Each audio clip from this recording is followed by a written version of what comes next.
I'm Chloe, 35, and I've spent my entire life watching my parents worship the ground my sister Natalie walks on. While they funded her every whim, I quietly built a tech empire worth $12 million without telling them. At their 40th anniversary party last month, Natalie accidentally overheard about my success and had an absolute meltdown in front of 100 guests. The look on my parents' faces when their golden child revealed our family's ugly truth was something I'll never forget. Before I share how my sister's meltdown changed everything, drop a comment letting me know where you're watching from and hit that subscribe button if you've ever felt invisible in your own family. Growing up in our sprawling colonial home in suburban Boston, I learned early that there was a hierarchy in our family, and I wasn't at the top. My father, Richard, a high-powered corporate attorney, and my mother, Eleanor, a former beauty queen turned socialite, had 3 children: my older sister, Natalie, me, and my younger brother, Max. But anyone looking in from the outside would have thought they only had one child who mattered. From my earliest memories, Natalie was the sun around which our family orbited. She was conventionally pretty with her perfect blonde hair and blue eyes, outgoing and charismatic in a way that drew attention. I was quieter, more thoughtful with unruly brown hair and a preference for books over parties. While Natalie was taking dance lessons and competing in pageants, I was building computers and coding in my room. "Chloe, can you please hurry? We're going to be late for Natalie's recital." My mother would call up the stairs at least once a month. These dance recitals were family events that required our complete attention and attendance. My science fair the same weekend. That could be skipped. "Your sister has a natural talent," my father would say proudly as we watched Natalie's mediocre performances. "She's going to go far in life." When I brought home straight A's, the response was typically, "That's nice, honey," before they returned to discussing Natalie's latest achievement, usually making the B honor roll or getting a small part in the school play. By the time I was 12, I had accepted my place in the family. Natalie got private dance lessons, voice coaching, and expensive clothes. I was told to get a part-time job if I wanted anything beyond the basics. So I did. At 13, I started babysitting for neighbors. By 15, I was tutoring classmates in math and science, charging $20 per hour, a fortune to me then. My parents seemed to view this self-sufficiency not as something to be concerned about in a child, but as confirmation that I didn't need their attention or resources. "See, Chloe's so independent," they'd tell relatives, as if my forced self-reliance was a personality trait rather than a response to their neglect. The contrast in how they treated us became painfully obvious when Natalie turned 16. She received a brand new car, a red convertible that she'd been begging for. Her party was an elaborate affair at the country club with a live band and catered food. When my 16th birthday rolled around 6 months later, my parents completely forgot. They had scheduled Natalie's college visit that weekend. When I reminded them over breakfast, my mother looked genuinely startled. "Oh, Chloe, I'm so sorry. With all the planning for Natalie's campus tour, you know how important this is for her future." My father barely looked up from his newspaper. "We'll do something when we get back. Maybe you can invite a friend over for pizza." I spent my 16th birthday alone in the house while they took Natalie to tour a college she wouldn't even end up attending. My younger brother Max, only 13 at the time, used his own money to buy me a small cake and a used book on computer programming. It remains one of the most thoughtful gifts I've ever received. "They don't mean to do it," Max said, as we shared the cake in my bedroom. "They just don't see it." But I knew better. They saw it. They just didn't think it mattered. The pattern continued throughout high school. Natalie's average achievements were celebrated while my exceptional ones were taken for granted. When I was named valedictorian, my mother's first response was, "That's wonderful, dear. Do you think you could help Natalie with her college application essays this weekend?" I developed a quiet determination during those years. If my accomplishments weren't going to be acknowledged at home, I would build something so undeniably impressive that no one could overlook it. I threw myself into my studies, particularly computer science, which had fascinated me since I built my first computer at age 12. By senior year, I had been accepted to MIT on a full scholarship.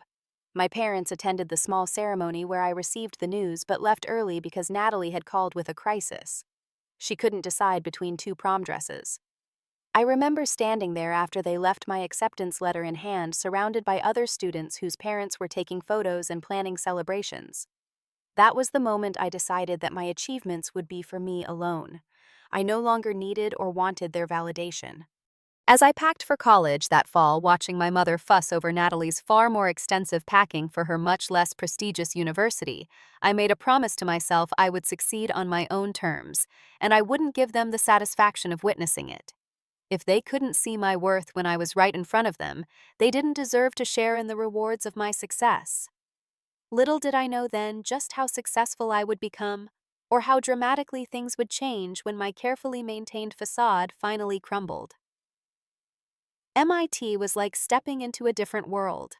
For the first time, I was surrounded by people who valued intelligence, innovation, and hard work, the very qualities my family had dismissed. While my parents were spending a small fortune on Natalie's education at Pemberton University, a mid-tier private college known more for its social scene than academics, I was thriving on my full scholarship. I double majored in computer science and business, determined to not just create technology, but to understand how to turn it into a sustainable enterprise. My schedule was punishing: full course load research assistantship plus weekend work at a local tech repair shop and night shifts at the campus library. Sleep became a luxury I rarely afforded myself. "You're going to burn out," warned my roommate during freshman year, watching me return from my library shift at midnight only to crack open textbooks. "I'm fine." I'd respond, already deep in code or financial models. The truth was, I'd spent my whole life being overlooked. Now that I was somewhere my abilities were recognized, I was hungry for achievement.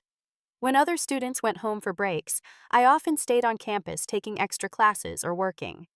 Going home meant returning to invisibility, to being an afterthought in my parents' minds. My parents visited campus exactly twice during my 4 years at MIT. The first time was moving-in day, which they cut short because Natalie had sorority rush that weekend. The second was for graduation, and even that was truncated. I still remember standing in my cap and gown, magna cum laude honors draped around my neck, searching the crowd for my family. They had arrived late, missing the moment when I received special recognition for my senior project, a revolutionary approach to cybersecurity that my professors were urging me to patent. After the ceremony, I found them near the parking lot, already preparing to leave. "We're so proud, honey," my mother said, giving me a quick hug. "But Natalie just called. She's having some trouble with her roommate and needs us to help her move some things." You understand, right? I understood perfectly. Even on what should have been one of the proudest days of my life, I was secondary. My father handed me an envelope with $500, a generous gift by normal standards, but a fraction of what they'd spent on Natalie's much less significant achievements. "You've always been our practical one," he said, as if this explained everything. "We know you'll do fine." They left before the reception, missing the moment when my department chair introduced me to several tech industry recruiters who were interested in my work. By the end of that day, I had 3 job offers. I took a position at TechCore Solutions, a mid-sized cybersecurity firm in Boston. The salary was modest by industry standards, but the role would give me the experience I needed while allowing me to continue developing my own security software on the side. I rented a small apartment in a working-class neighborhood and lived frugally, investing every spare dollar into my own projects. For 2 years, I worked 80-hour weeks, 40 at my day job, and another 40 on what would become my first major innovation, a security protocol that could detect and neutralize advanced persistent threats before they infiltrated a system. I filed for a patent, incorporated my own company as a side business, and continued my double life. When my parents asked about my career during our infrequent calls or holiday visits, I kept my answers vague. "It's going well. I'm learning a lot." They rarely asked follow-up questions, more interested in sharing Natalie's latest news. Her engagement to Thomas, a man from a good family, translation old money, or her new job at a boutique marketing agency where she was vastly underqualified but well-connected. Then came the breakthrough. At 25, I sold my security protocol to Axiom Technologies, one of the largest tech companies in the world, for $1.8 million. The acquisition included a consulting contract that would pay me an additional $200,000 annually for 3 years to help implement the technology. I should have been ecstatic, and part of me was. But another part knew this would change nothing with my family. I confirmed this the very weekend after signing the deal when I visited my parents' home for my father's birthday. I arrived early, helping my mother in the kitchen while waiting for the other guests. From the dining room, I overheard my parents talking to their friends about their children's accomplishments. Natalie just landed an amazing opportunity with that new lifestyle brand, my mother gushed. They're paying her to post about their products on her Instagram. She has such a natural eye for style. When someone politely asked about me, my father's response was telling, "Chloe, oh, she's doing fine. Some computer job in Boston. Very steady, very practical." That's just her personality. No grand ambitions, but reliable. No grand ambitions. After years of working myself to exhaustion after just having sold my first major innovation for nearly $2 million, my father thought I had no ambitions. In that moment, I made a decision. They would never know about my success. Not the money, not the recognition in my field, none of it. If they couldn't see my worth when I was struggling and achieving against all odds, they didn't deserve to see it when I was thriving.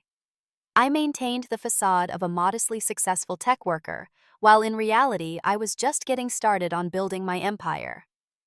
Over the next decade, I lived a double life that became increasingly complex to maintain. To my family, I was Chloe, the reliable middle child with the stable but unexciting tech job. In reality, I was quickly becoming one of the most respected names in cybersecurity innovation. After selling my first security protocol, I reinvested most of the proceeds into developing a more comprehensive security suite aimed at protecting critical infrastructure. Working nights and weekends while maintaining my cover job at TechCore, I developed a reputation for solving problems others couldn't touch. By 28, I had resigned from TechCore to focus on my own company, CyberShield Solutions. To my family, I explained this as a lateral move to another mid-level position that offered slightly better benefits. In reality, I was now CEO of a rapidly growing security firm with 15 employees and annual revenues approaching $3 million. I maintained 2 residences, a modest one-bedroom apartment in Boston that I used when visiting family, and my actual home, a stunning penthouse in New York overlooking Central Park. The New York address appeared on none of my official documentation that my family might accidentally see.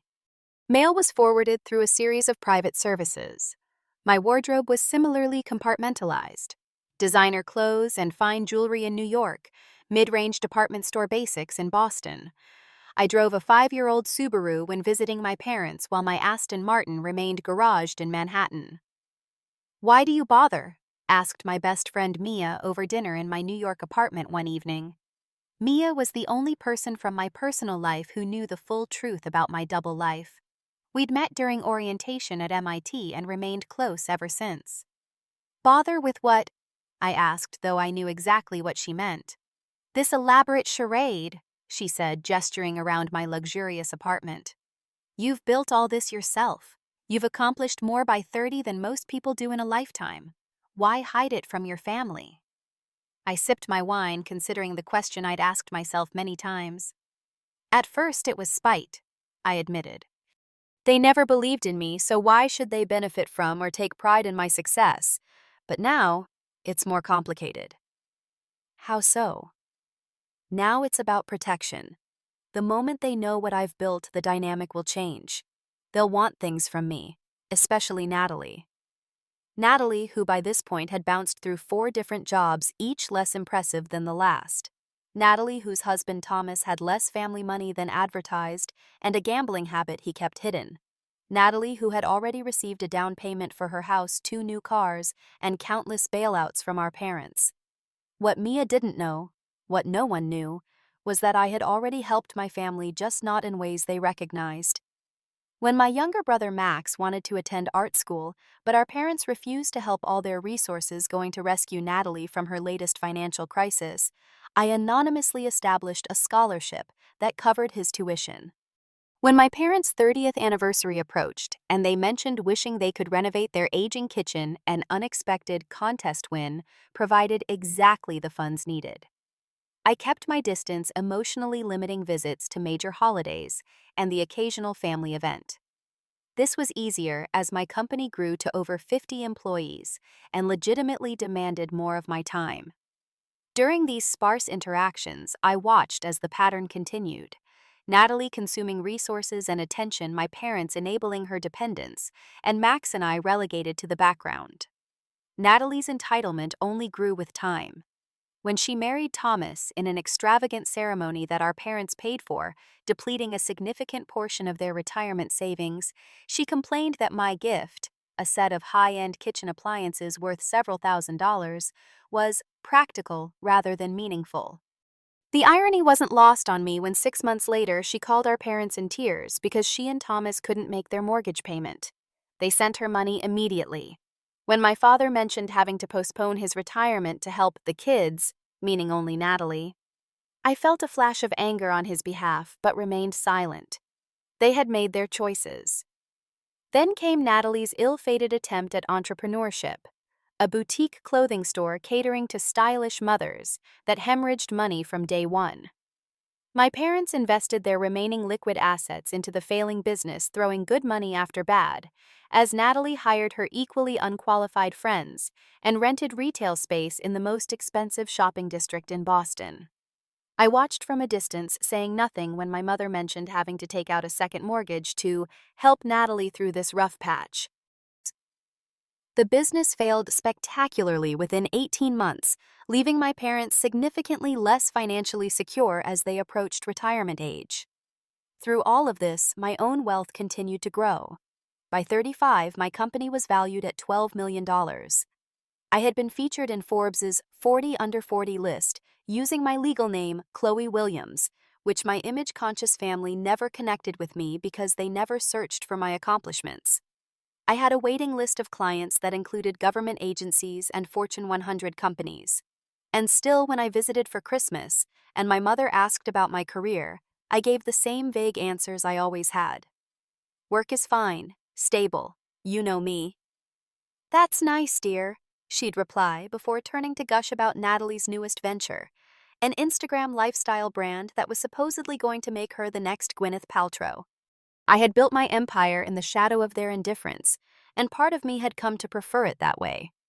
But as my parents' 40th anniversary approached, I had no idea that my carefully constructed parallel lives were about to violently collide.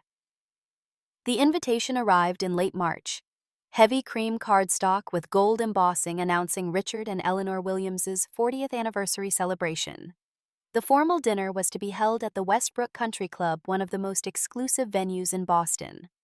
I immediately suspected Natalie's involvement. My practical parents would never choose such an extravagant setting, especially given their financial concerns after bailing out Natalie's failed business. My suspicions were confirmed the next day when Natalie called. "Chloe, you got the invitation right?" she asked without preamble. "Just yesterday." "Great, so I'm coordinating everything and I'll need your contribution by next week. Your share comes to $4,000. I nearly choked on my coffee. $4,000, Natalie, that's excessive for an anniversary party. It's their 40th, Chloe. Don't be so cheap. Mom and Dad deserve the best. I'm not being cheap, I said carefully. I'm being realistic. Do Mom and Dad even want something this elaborate? Of course they do. Everyone wants to celebrate in style. Just because you live like a church mouse doesn't mean the rest of us can't appreciate nice things. This was rich, coming from someone who had never actually paid for the nice things she surrounded herself with. I bit back a retort about who really lived beyond their means. "I'll have to check my budget," I said instead. $4,000 is a lot on such short notice." Natalie sighed dramatically. "Fine. I suppose Max and I can cover more if you really can't manage it. Some of us are willing to make sacrifices for family." The irony was so thick I could have cut it with a knife. I agreed to send what I could, knowing full well I would end up covering not just my share, but probably a significant portion of hers as well. This was confirmed a week later when Max called. "Natalie's on the warpath," he warned. "She's claiming you haven't sent your money yet, and she's threatening to tell Mom and Dad you're trying to ruin their anniversary." "I sent a check 3 days ago," I said, which was true. I had sent exactly $4,000 from my regular person checking account, the one I maintained with a modest balance for family-related expenses. Well, she's saying it's not enough now. Apparently the venue raised their rates or something. She's asking for another 2,000. I closed my eyes, counting to 10 silently. And how much is she contributing, Max? A pause. That's the thing. I don't think she's put in anything yet. She keeps saying she will once her Instagram sponsorships pay out, but I heard her arguing with Thomas about money yesterday. I think they're in trouble again. Are you surprised? I asked. No, he admitted. But I'm worried about Mom and Dad. They don't need this financial stress, not with Dad finally retiring next month. I agreed to send another check this time for 3,000, covering both the additional request and what I suspected would be Natalie's shortfall. To anyone else, it would seem like a significant sacrifice on my middle-class salary. For me, it was nothing, equivalent to what I spent on a weekend getaway to my private cabin in Vermont. As the party approached, I had a long conversation with Mia about my continuing charade. I don't understand why you keep doing this to yourself, she said as we walked through Central Park. You've built this amazing life, this incredible company, and you're still pretending to be someone you're not with your family. I'm not pretending to be someone I'm not, I countered. I'm just not showing them everything I am. But why? What's the end game here, Chloe? Are you going to keep this up forever? What happens when you want to settle down, have a family? Will your partner have to participate in this deception too? Her questions hit a nerve. I had been seeing someone, James, a brilliant software engineer I'd met at a conference. Unlike the men I usually dated, James wasn't impressed by my wealth or status. He valued me for my mind, my resilience, my character. And he had a functional, loving family that made me acutely aware of how dysfunctional mine was. I don't know, I admitted. Sometimes I think about just showing up in my real life, driving the Aston Martin, wearing my actual clothes, talking about my actual accomplishments. But then what Natalie would immediately start asking for money. My parents would suddenly be interested in my life when they never were before. It would all be so transactional. Or maybe, Mia suggested gently, they'd be proud of you. Maybe they'd realize what they've been missing all these years. I laughed, but there was no humor in it. You don't know my family. The day before the anniversary party, I flew to Boston and checked into a hotel rather than staying at my rarely used apartment. I needed the mental space before diving back into family dynamics. That evening, I received a text from Natalie. Wear something decent tomorrow, not those boring pantsuits you always show up in. This is a formal event. I stared at the message, feeling a familiar mixture of irritation and amusement. Natalie had always appointed herself the family fashion police, despite the fact that my boring pantsuits when I wore them were tailored Armani that cost more than her entire wardrobe. For tomorrow, I had packed a simple but elegant black dress that I'd purchased specifically for the occasion, understated enough to maintain my cover, but appropriate for a formal dinner. In my New York closet hung designer gowns that had graced charity galas and industry events, but those belonged to a life my family knew nothing about. As I laid out my clothes for the next day, I found myself wondering if Mia was right. Was I really going to maintain this facade forever? And if not, when and how would I finally reveal my true self to my family? Little did I know the decision would be taken out of my hands in less than 24 hours. The day of the anniversary party dawned bright and clear. I dressed carefully in my hotel room, applying minimal makeup and styling my hair in a simple updo. I wore my Boston jewelry, a thin gold chain and small pearl earrings that suggested modest good taste rather than wealth. I had rented a Toyota Camry for the weekend, leaving it with the valet as I entered my parents' home that afternoon for pre-party preparations. Natalie had insisted we all gather there first for family photos before heading to the country club. My mother answered the door, already dressed in a silver evening gown with her hair professionally styled. "Chloe, darling," she said, air kissing near my cheeks. "You're finally here. Everyone's in the living room." I followed her through the familiar hallway, noting the new photos on the wall, mostly of Natalie, her husband Thomas, and their elaborate wedding. There was one recent photo of Max at his art school graduation, the education I had secretly funded, and a single outdated picture of me from my MIT graduation almost 13 years earlier. In the living room, my father was adjusting his bow tie while Natalie directed the photographer on where to set up. She looked up as I entered, her eyes immediately scanning my appearance with barely concealed disapproval.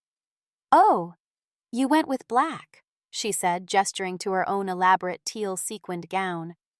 "A little funeral, but I guess it works." "You look beautiful," I told her sincerely, because despite everything she did, Natalie had always been conventionally stunning with our mother's delicate features and natural grace. "Thomas is running late," she said, checking her diamond-encrusted watch. "Another gift from our parents. He had a work thing he couldn't get out of." I doubted this. From what Max had told me, Thomas hadn't held a steady job in over a year, bouncing between investment opportunities that never seemed to materialize. More likely, he was avoiding another of Natalie's public events where she would spend beyond their means to maintain appearances. My father came over to greet me with a brief hug. "Good to see you, Chloe. How's work?" "Fine," I replied with my standard response. "How does it feel to be officially retired?" "Ask me in a few months," he chuckled. "Your mother already has a list of home projects longer than my arm." Max arrived last, giving me a genuine hug that lingered. At 32, my younger brother had grown into a talented artist with a quiet confidence that suited him. Of all my family members, he was the only one I maintained real contact with, though even he didn't know the full extent of my success. "You look great," he whispered. "Ready for the Natalie show?" I smiled despite myself. When is it not the Natalie show? The photographer corralled us for family portraits, with Natalie naturally positioning herself front and center. I stood at the edge, smiling appropriately, but feeling the familiar sense of disconnection that accompanied family gatherings. "Chloe, can you at least try to look happy?" Natalie chided after several shots. "This is supposed to be a celebration." "I am happy," I replied evenly. "This is just my face." My mother intervened before Natalie could respond.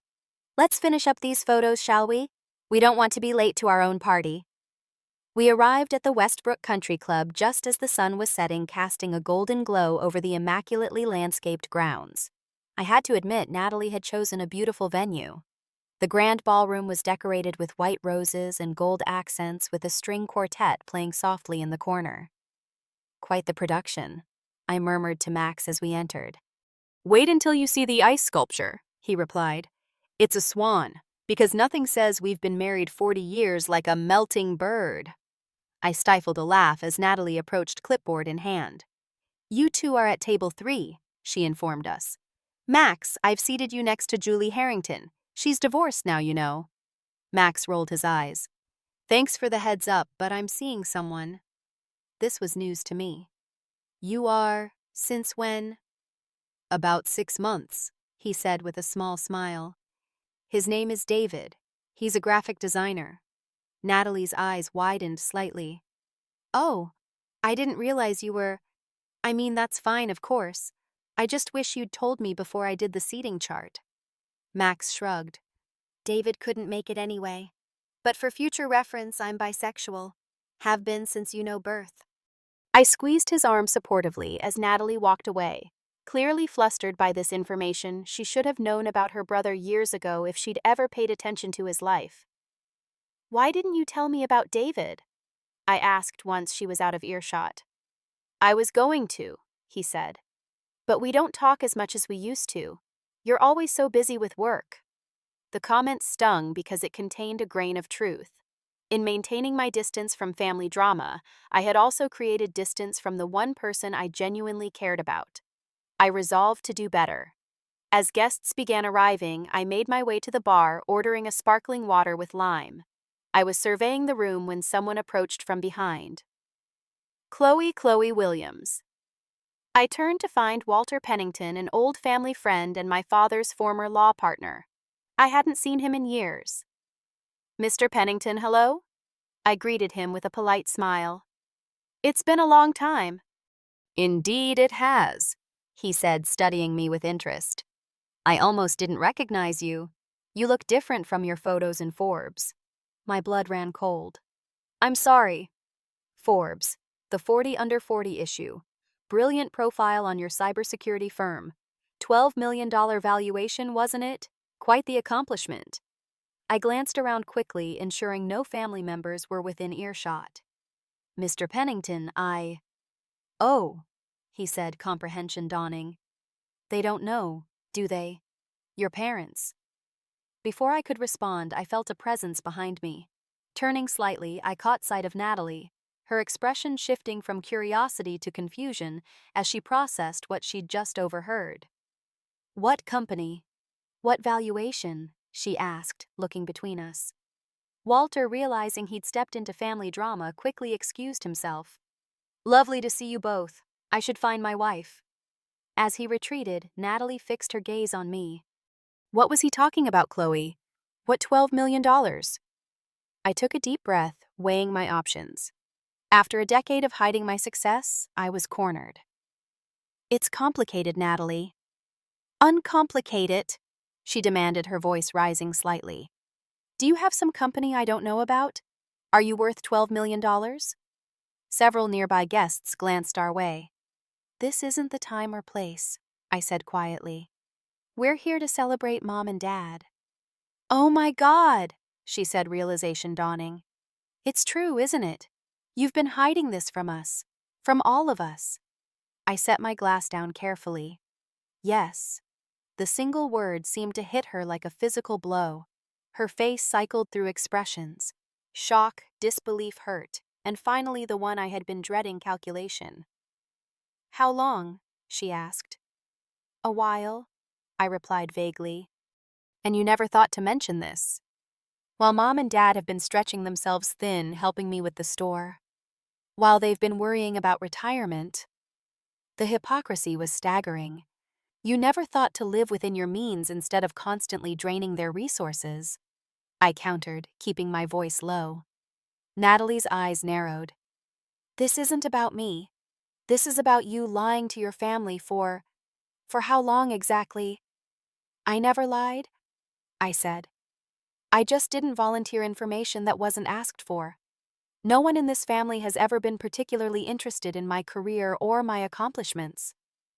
Her mouth opened, then closed. For once, Natalie seemed at a loss for words. Finally, she said, We need to tell Mom and Dad. Not tonight, I insisted. This is their celebration. We can discuss this another time. Oh, we're definitely discussing it tonight, she said, a strange gleam in her eye. She turned and walked away before I could stop her, heading straight for the open bar. I watched with growing unease as she downed a glass of champagne in one go and immediately asked for another. By the time dinner was served, she had consumed at least 4 drinks and was visibly affected, her cheeks flushed and her movements less coordinated. I tried to intercept her several times, but she deliberately avoided me sticking close to our parents or engaging other guests in animated conversation. Throughout the 4-course meal, I could feel her gaze on me, calculating, assessing, planning. When the time came for toasts, my father spoke first, thanking everyone for coming and sharing heartfelt words about his 40 years with my mother. Several of their closest friends followed with warm anecdotes and well wishes. Then, to my horror, Natalie stood and approached the microphone, champagne glass in hand, swaying slightly. I'd like to say something too, she announced, her voice carrying across the now quiet ballroom. About family, about loyalty, and about secrets. I felt Max tense beside me. What is she doing? He whispered. Something we're all going to regret, I replied, already rising from my seat to intervene, but it was too late. My sister Chloe has been hiding something from us, Natalie said, pointing in my direction. All heads turned to look at me. She's not the modest middle-class tech worker she's pretended to be. She's worth $12 million. A collective gasp went through the room. My parents' expressions were identical masks of shock. My mother's hand flew to her throat while my father's brow furrowed in confusion. That's right. Natalie continued, her words slightly slurred. Little Chloe has been hoarding her fortune while watching Mom and Dad struggle. While they helped me through rough patches, she sat on millions and said nothing. I reached the microphone, attempting to gently guide her away. Natalie, this isn't the time. She jerked away from my touch. Don't patronize me. You've been lying to all of us for years. Why would you hide this? The room was dead silent now, 100 pairs of eyes fixed on our family drama unfolding in real time. I never lied, I said quietly. I just didn't share details about my success with people who never showed interest in it. Interest? Natalie laughed bitterly. How were we supposed to show interest in something we didn't know existed? You deliberately kept this from us. Yes. I admitted, deciding that honesty was the only way forward now. I did. Because my entire life, nothing I accomplished was ever good enough. My straight A's, my scholarships, my innovations. None of it mattered as much as your B pluses and dance recitals. So when I started succeeding on my own terms, I kept it to myself. My father stood now, approaching the microphone. Perhaps we should continue this discussion privately, he suggested, ever the attorney concerned with public appearances. No, Dad, Natalie interjected. Everyone should hear this. Chloe has been watching you and Mom drain your retirement to help me when she could have stepped in at any time. What kind of daughter does that? The kind who was tired of being invisible, I replied, my composure finally breaking. The kind who spent her entire childhood watching her parents pour all their resources, attention, and love into her sister while she was left to fend for herself. That's not true, my mother protested from her seat. We never favored either of you. A sad laugh escaped me. Mom, you forgot my 16th birthday because Natalie had a college visit.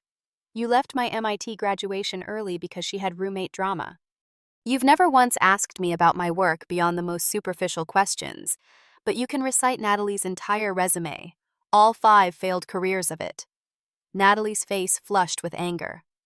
Just because you're supposedly successful now doesn't give you the right to look down on me. Some of us have had struggles you know nothing about. Struggles I know nothing about, I repeated incredulously. Natalie, I worked 3 jobs in college while maintaining a 4.0 GPA. I built my company working nights and weekends for years. Meanwhile, you've had every advantage, every safety net, and still managed to fail at everything you've touched because you've never had to try. Enough, my father thundered, finally taking control of the situation. Both of you sit down. This is not the time or place. But Natalie wasn't finished. The alcohol and humiliation had pushed her past reason. You think you're so perfect, don't you? Well, I'm in trouble, Chloe. Real trouble. The house is in foreclosure. Thomas has gambling debts. We're about to lose everything. So since you're so rich and successful, why don't you bail us out like Mom and Dad always have? The rawness of her admissions silenced the room. I stared at my sister, seeing beyond the anger to the fear beneath. Despite everything, I felt a flicker of compassion. I won't give you money to enable more of the same behavior, I said softly. But I will help you find financial counseling, legitimate work, a way forward. I don't need your charity, she spat. No, you just need Mom and Dad's, I countered. The difference is they can't afford it anymore. Both of you stop this immediately, my father intervened again. You're embarrassing yourselves and your mother and me. I'm embarrassing you. I turned to him, years of suppressed hurt rising to the surface. What about how you've embarrassed me? Telling your friends I have no grand ambitions when I was building a multi-million-dollar company. Never once showing interest in my actual accomplishments. We didn't know about your company, he defended. How could we? You could have asked, I said simply. Even once in the last decade. You could have asked what I was really doing with my life instead of assuming I was just the reliable, boring middle child with no aspirations beyond a steady paycheck. My father's face reddened, but before he could respond, he was interrupted by a voice I didn't expect. She's right. All heads turned to Max, who had joined us at the front of the room. My quiet, conflict-avoidant brother stood tall, addressing our parents directly. Chloe has been overlooked her entire life, he continued. We both have. The only difference is that she found a way to succeed despite it, while I'm still trying to figure out who I am without your approval. Max, my mother began, her voice trembling. Surely you don't believe we favored Natalie? Mom, he said gently, you have 5 times as many photos of Natalie on your walls as you do of Chloe and me combined. You can name every boyfriend she's ever had, but you didn't know I was seeing someone for 6 months. You've spent your retirement savings bailing her out of one disaster after another, but you couldn't be bothered to attend Chloe's award ceremony at MIT. My mother's eyes filled with tears. My father, however, was growing increasingly frustrated with the public airing of family laundry. "This is absolutely inappropriate," he hissed. "We will discuss this at home as a family." "No, Richard," my mother said suddenly, her voice stronger than I expected. "I think we need to hear this. I think we've been not hearing it for far too long." The room remained uncomfortably silent as my father struggled with his wife's unexpected rebellion. Finally, in a low voice meant only for us, but carried by the microphone, he said the words that confirmed what I had always suspected. "Fine. Yes, we invested more in Natalie, because she needed it. She wasn't like you, Chloe. She didn't have your brains, your drive. We knew you would be fine on your own. We never worried about you." The honesty was both validating and devastating. "So I was punished for being capable," I said quietly, "for not needing you." "It wasn't punishment," he insisted. "It was practicality. Limited resources, 3 children. We made the best decisions we could." "And look how well they turned out," Max observed dryly. "Your investment is facing foreclosure and bankruptcy, while the child you ignored built a $12 million company without any help." Natalie, who had been momentarily silenced by Max's intervention, found her voice again. "So what happens now? Chloe gets to feel vindicated for hiding her success and lying to us for years? We're just supposed to congratulate her for her deception." "It wasn't deception," I corrected her.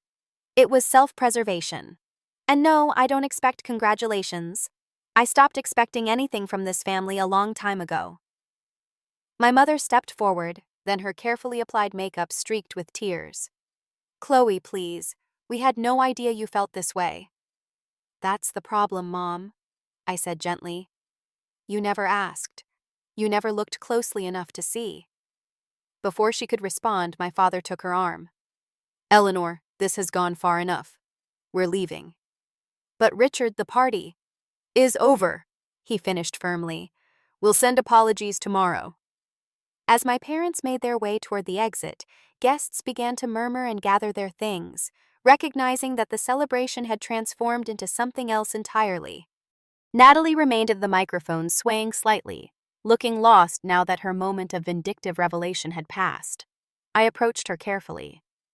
"Natalie, let me call you a car." "Don't you dare pity me," she whispered fiercely. "Don't you dare."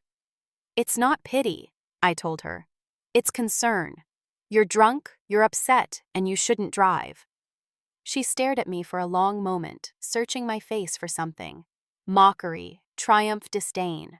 Finding none, she finally nodded, allowing me to guide her toward the exit. As the ballroom emptied, Max joined me in the lobby where I was arranging a car service for Natalie. "Well," he said simply, "that was one hell of an anniversary party." Despite everything, I found myself laughing, a slightly hysterical release of tension. Not exactly how I planned to reveal my secret identity. He smiled, but his eyes were serious. "What happens now, Chloe?" I looked around at the aftermath of our family's public implosion. My sister slumped in a chair waiting for her ride. My parents' already gone guests departing with wide eyes and whispered conversations. "I don't know," I admitted, "but I don't think things can ever go back to the way they were." And standing there in the wreckage of my carefully maintained facade, I wasn't sure if that was a tragedy or a liberation. 3 days after the disastrous anniversary party, I sat in my parents' living room, perched on the edge of a sofa that suddenly felt too small for the conversation we were about to have. My mother sat across from me, hands clasped tightly in her lap, while my father paced by the fireplace, his attorney's composure notably absent. Natalie had declined to join us, still nursing both a hangover and wounded pride. Max sat beside me, a silent but supportive presence. "I think," my father finally said, breaking the uncomfortable silence, "that you owe us an explanation, Chloe." I raised an eyebrow. "I'm not sure I'm the one who owes explanations here." "You deliberately concealed your financial situation from your family for years," he countered, "while allowing us to believe you were struggling on a modest income." "I never said I was struggling," I corrected. I simply didn't broadcast my success. And given what happened at the party, can you blame me? My mother leaned forward. What do you mean? The moment Natalie found out about my money, her first thought wasn't congratulations or pride. It was what I could do for her, how I could bail her out of her latest crisis. She's your sister, my father said stiffly. Family helps family. Funny how that principle only seems to apply in one direction in this house, Max interjected. When's the last time anyone helped Chloe with anything? My father turned to him, clearly not accustomed to being challenged by his youngest child. Max, this is between Chloe and us. No, it's not, Max insisted. This is about our entire family dynamic, which has been broken for as long as I can remember. Chloe and I have been afterthoughts our entire lives, and it's time someone said it out loud. My mother's eyes filled with tears. That's not true. We love all our children equally. Love isn't just a feeling, Mom, I said gently. It's actions. It's attention. It's showing up when it matters. And for Max and me, you and Dad rarely did those things. We were busy, my father defended. Raising 3 children, building my career, maintaining a home. You found time for Natalie, I interrupted. For her recitals, her crises, her needs. You forgot my 16th birthday, Dad. You left my college graduation early. You've never once asked me about my work in any meaningful way. He had the grace to look uncomfortable. We didn't realize. We thought you were doing fine on your own. I was, I confirmed. But not because you prepared me for independence. Because you forced it on me while showering Natalie with support and resources she never appreciated or used wisely. My mother wiped at her tears. Perhaps we made mistakes. All parents do. But hiding your success from us for years? That feels like punishment, Chloe. I considered her words carefully. It wasn't intended as punishment. At first, it was self-preservation. After years of having my achievements dismissed or overlooked, I decided to keep my success to myself. Later, it became about protection. Protection from what? My father asked. From exactly what happened at the party. From becoming Natalie's newest bailout resource. From having relationships with you based on what I could provide rather than who I am. My father stopped pacing, finally sitting down beside my mother. And who are you, Chloe? Because I'm realizing I may not know my own daughter as well as I thought. The question surprised me. It was perhaps the first time in my adult life that either of my parents had expressed genuine interest in understanding me. I'm the CEO and founder of CyberShield Solutions, I began. We develop advanced security protocols for government agencies, financial institutions, and critical infrastructure. I have 53 employees. I own a penthouse in New York, a cabin in Vermont, and yes, a very modest apartment here in Boston that I use only when visiting family. I drive an Aston Martin, not a Subaru. I was featured in Forbes last year. I'm dating a brilliant software engineer named James who has no interest in my money and a wonderfully functional family that makes me realize how dysfunctional ours is. They listened in stunned silence as I outlined the contours of a life they knew nothing about. But most importantly, I continued, I'm someone who built all of this without support, without encouragement, without even the basic validation that most children receive from their parents. And I did it while watching you pour every resource you had into Natalie, who squandered each opportunity you gave her. You make us sound like monsters, my mother whispered. You're not monsters, I said honestly. You're flawed parents who made a fundamental mistake. You decided early on that Natalie needed more attention, more resources, more support, and that Max and I would be fine with less. You never reconsidered that assessment even as evidence mounted that your approach wasn't working for any of us. My father, ever the pragmatist, seemed to be processing my words differently than my emotional mother. The house you mentioned for Max's art school, he said slowly. The kitchen renovation before our 30th anniversary. The unexpected refund from our Hawaii trip that covered exactly what we were short for Natalie's wedding. That was all you, wasn't it? I nodded. I found ways to help without revealing my financial situation. Anonymous scholarships, contest winnings, refunds. Things that wouldn't raise questions. But why? My mother asked. Why not just tell us? Because I wanted to be valued for who I am, not what I have, I explained. And honestly, I wasn't sure you were capable of that. You never valued my achievements before they came with a dollar sign attached. The harsh truth hung in the air between us. My father, to his credit, didn't immediately deny it. We made mistakes, he finally admitted. Serious ones, it seems. But Chloe, hiding your life from us for a decade isn't the answer. Neither is publicly humiliating your sister regardless of how justified you felt. I didn't humiliate Natalie, I corrected him. She humiliated herself by getting drunk and grabbing the microphone. I would have preferred to have this conversation privately as a family. Well, we're having it now, my mother said. So where do we go from here? It was the question I'd been asking myself since the party. That depends on what you want, I replied. If you're hoping I'll step in and become Natalie's new financial safety net, that's not going to happen.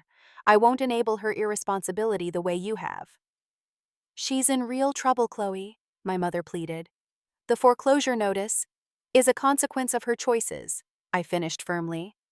I'm willing to help her find financial counseling job placement resources to get back on her feet, but I won't just write a check to make her problems disappear. My father nodded slowly. And us? What do you want from your relationship with your mother and me going forward? The question caught me off guard. No one in my family had ever asked what I wanted before. I want acknowledgement, I said after a moment, of the favoritism, of the neglect, of the damage it caused. I want you both to get therapy to understand why you created this dynamic and perpetuated it for so long. I want genuine interest in my life and my work, not because of what I've achieved financially, but because I'm your daughter, and you should care about what matters to me. And if we do these things, my mother asked cautiously, then we can start rebuilding a relationship based on reality rather than the roles we've all been playing. It won't happen overnight. Trust takes time to rebuild once it's broken. My father, ever the negotiator, seemed to be weighing my terms. And Natalie, what about your relationship with her? That's up to Natalie, I said honestly. I'm willing to have a relationship with my sister if she's willing to see me as a person, not a resource, but that choice is hers to make. Max, who had been quietly listening, finally spoke. I think what Chloe is saying applies to me too. We both need things to change if this family has any hope of healing. My parents exchanged a look that contained decades of shared history and unspoken communication. Finally, my father nodded. We'll try, he said simply. We can't change the past, but we can do better going forward. It wasn't a profound revelation or a dramatic reconciliation, but it was a start. As we continued talking through the afternoon, I felt a shift in the family dynamic. Subtle but significant. For the first time, my parents were really listening to me, not just hearing the words, but understanding the meaning behind them. The process of rebuilding would be complicated. Natalie's situation required immediate attention. Her house was weeks away from foreclosure, and her husband Thomas had disappeared the night of the party, taking their remaining liquid assets with him. Despite my reservations, I agreed to help her find stable housing and legitimate employment with clear boundaries and expectations. Financial counseling is non-negotiable, I told my parents firmly, and she needs to understand this is support, not a bailout. There are conditions and consequences. To my surprise, my father agreed. We've done her no favors by always providing safety nets. Perhaps it's time for a different approach. As I prepared to leave that evening, my mother caught me in a rare moment alone in the hallway. I'm sorry, she said simply, her eyes meeting mine directly. Not just for what happened at the party, but for all of it. For not seeing you. The straightforward apology without excuses or qualifications caught me off guard. Thank you, I managed. That means a lot. I'd like to know you, she continued. The real you, not the version you thought we wanted to see. Your company, your home in New York, this man James you mentioned, all of it. I studied her face, searching for signs of the calculating interest Natalie had shown at the mention of my wealth. Instead, I saw only regret and genuine curiosity. I'd like that too, I admitted. But slowly, one step at a time. She nodded, understanding the boundaries I was establishing. One step at a time. As I drove back to my hotel that night, in my rental car, old habits being hard to break, I reflected on the seismic shift in my family's foundation. The secrets were out, the pretenses dropped. The road ahead would be challenging with decades of ingrained patterns to overcome and fresh wounds still raw. But for the first time in years, I felt something I hadn't expected to feel when thinking about my family hope. Not for perfect resolution or fairy tale reconciliation, but for honesty, for growth, for the possibility of relationships based on who we really were, rather than the roles we'd been assigned. The facade had shattered, and in the clear light of truth, we would all have to decide what to build from the pieces. 6 months after the anniversary party that changed everything, I stood in my New York penthouse adjusting the table settings for a dinner party that would have been unimaginable half a year earlier. My parents and Max would be arriving within the hour their first visit to my actual home. Natalie had declined the invitation, which didn't surprise me.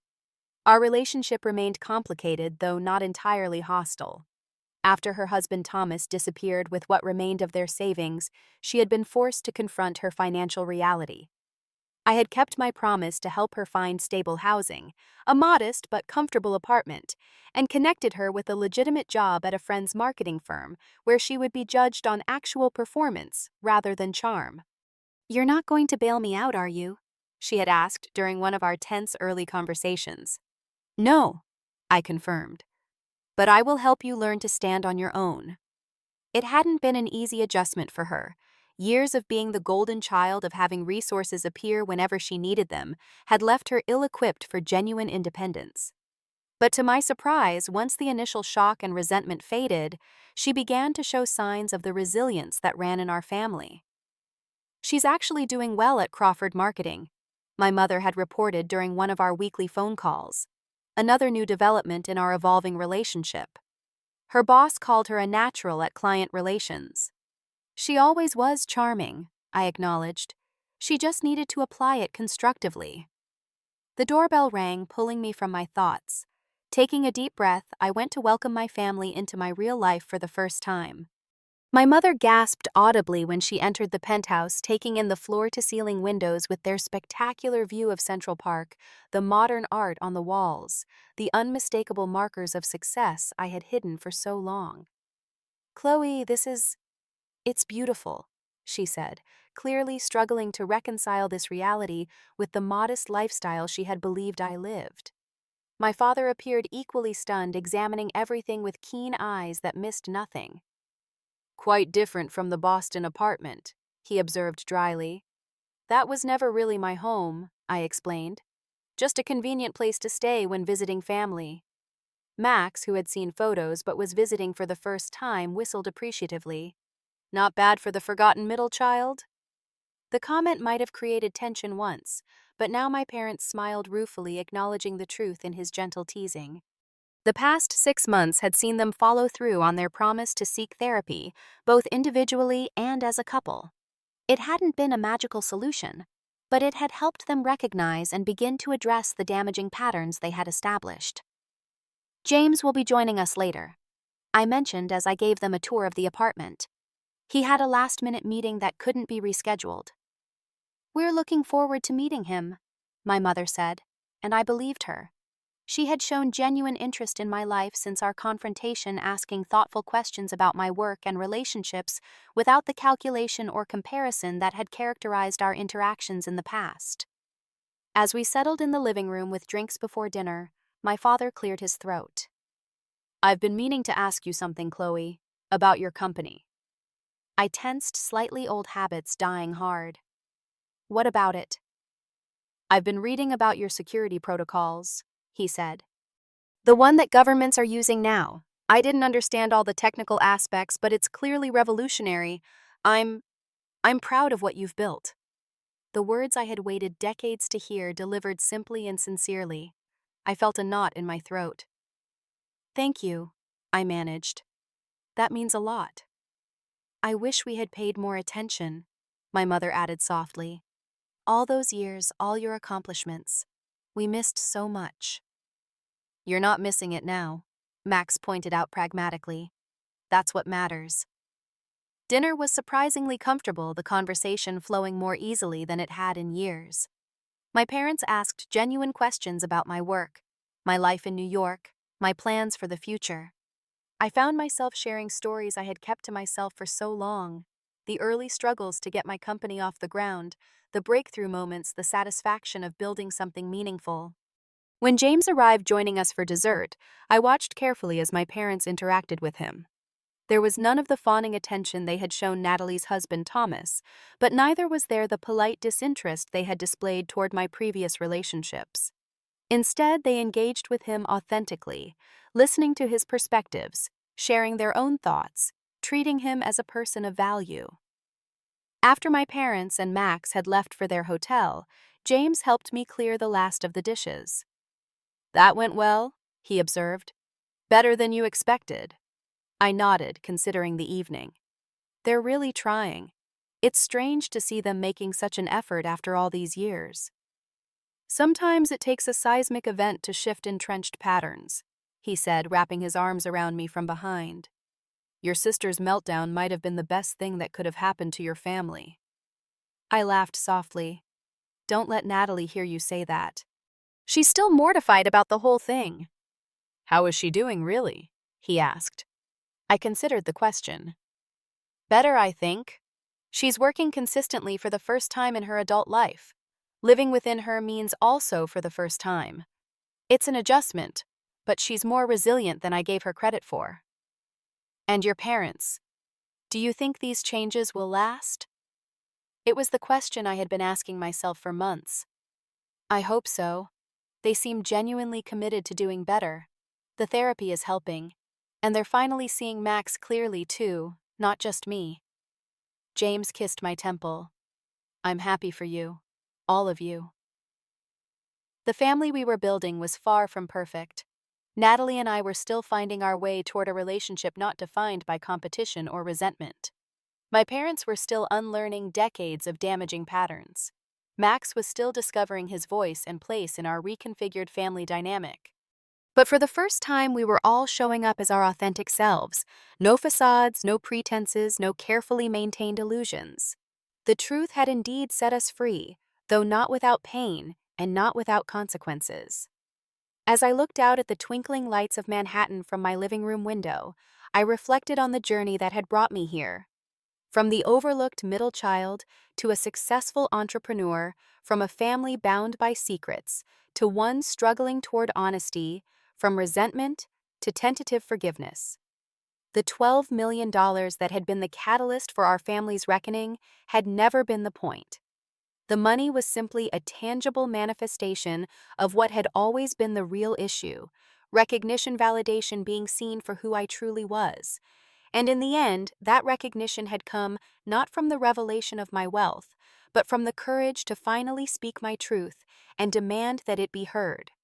Have you ever had to confront family members about favoritism or feeling overlooked? Share your experiences in the comments below. Your story might help someone else feeling invisible in their own family.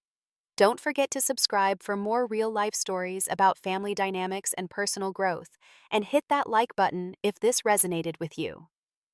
Thank you for listening to my journey from shadow to spotlight. Remember that sometimes the greatest form of self-love is setting boundaries and standing in your truth.